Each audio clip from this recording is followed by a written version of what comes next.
he had retired in '96. He worked for 30 years at Chrysler in Belvedere. And he spent a lot of times with his good friend who they would go on road day trips too. I even miss that, having them meet here and take off for wherever. Yeah, it's you can fill your days with watching TV, with reading, sewing, knitting, crocheting, cooking, but you can't do that all day long and all evening.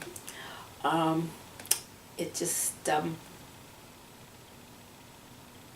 it's a feeling in the pit of your stomach that it's just nags at you and doesn't go away. And all of a sudden it kind of brings tears. What times a day was that when you experienced the most loneliness? Always around supper time, and from that time until time to go to bed. And even though he wasn't one to sit and talk, he was one to sit in a chair and watch TV and fall asleep, but at least you knew he was here.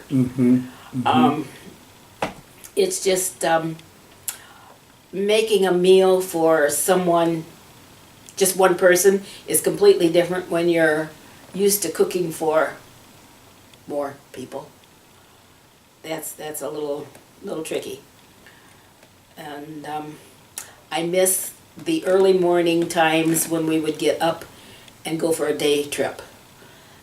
It would be nothing to get up and leave at 5 o'clock in the morning and just head out to who knows where and wherever it took us, and eat whenever we were hungry and come back and just enjoy the day.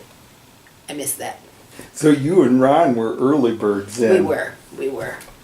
And it worked. So Ron died in 2014, so a little over 2 years ago then. So still feel that nagging pit and tears.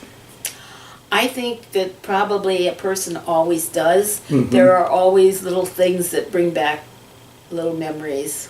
That just all of a sudden, out of the blue, you have a time when it's like, oh yeah, that happened, and gee, I miss that. Yeah. Yeah.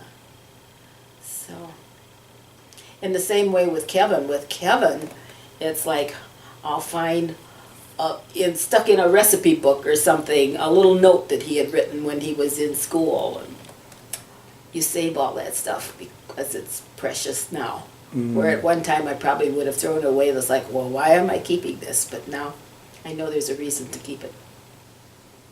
What would you want people to know that haven't experienced the kind of loneliness that a spouse who loses their loved one experiences in the evenings? What would you want people to know about that?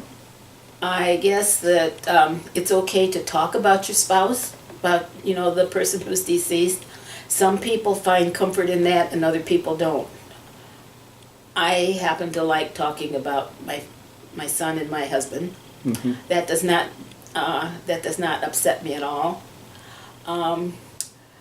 I would just want people to know that sometimes when you're all alone, just having somebody smile at you and maybe give you a hug is all you need to get you through to the next time.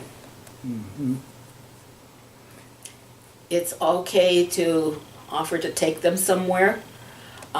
In my case, I'm still able to drive, but not everybody can.